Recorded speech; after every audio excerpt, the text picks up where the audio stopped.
Okay, 387, number 30. This one, interesting problem. I only have to find the cosine of 3 pi over 2. So I'm not doing all the 6 trig functions, just the cosine of 3 pi over 2. First thing to do, where is 3 pi over 2? And let's graph it. So, 0, pi over 2, pi, 3 pi over 2. Oh man, it's a quadrant angle. That means it ends up right on this side here, the terminal side, right? So, the initial side and the terminal side end up on the same line there. So we have to come up with the sides of the triangle. This is one of our non-triangles again. When this happens, think about as the angle gets closer and closer to that line, what is happening to the 3 sides of the triangle? Remember, we have opposite, adjacent, and hypotenuse. Now, first of all, cosine is adjacent over hypotenuse.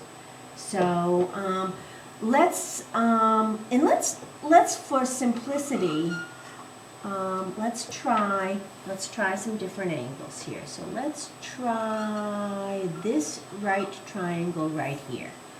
And if I figure the sides of it, we have 1, 2, 3, 4, 5. So this is over 5 and down 2. So the cosine is going to be, this is our theta, it's going to be adjacent over hypotenuse. So in that first picture, we have some theta, and the cosine of theta is -5 over some x. Let's say we don't really know what that hypotenuse is. Now, let's get a bigger theta and see what happens. All right, so here's a bigger theta.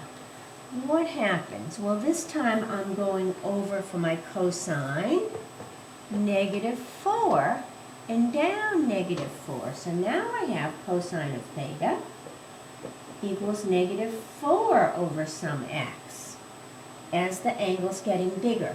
Let's let the angle get even bigger.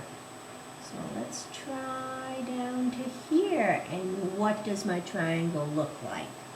Ooh, -2 this way, and 1, 2, 3, 4, 5, 6, 7, -7. So the cosine of this theta is -2, is the adjacent over the hypotenuse, which we'll call x. So we're trying to keep the hypotenuse a constant here. But you notice as the angle gets bigger, the side here, or the adjacent side, is getting smaller. Now, as this line keeps moving along, identifying different triangles, the opposite side is getting bigger and the adjacent side is getting smaller, right? And eventually, if I have this opposite side down here, then I've got even smaller and smaller, and eventually the adjacent is 0 when the hypotenuse ends up landing on that line, which means the hypotenuse, the opposite side ends up on the same line as the hypotenuse, so they become the same number. And if we're talking unit circle, that hypotenuse is always 1 as we rotate around. So the value of the cosine of 3 pi over 2 is the adjacent over the hypotenuse, so it's 0 over 1. And that's the answer. Good luck on these. You know, another thing I like to think about with this triangle too is the fact that when you have that right triangle, right, coming off of 0, 0 here, right, and let's think of the sides of it. This side is 0, this side is 1, and this side is 1. So it's a picture of that non-triangle thing again, because we kept trying to make right triangles coming off the axis. But when that angle gets all the way to 90, that side ends up right on the other side. So both sides are 1 in that picture. So there's my non-triangle. And again, this is a -1 because it is going down. 0 doesn't need a sign. Good luck with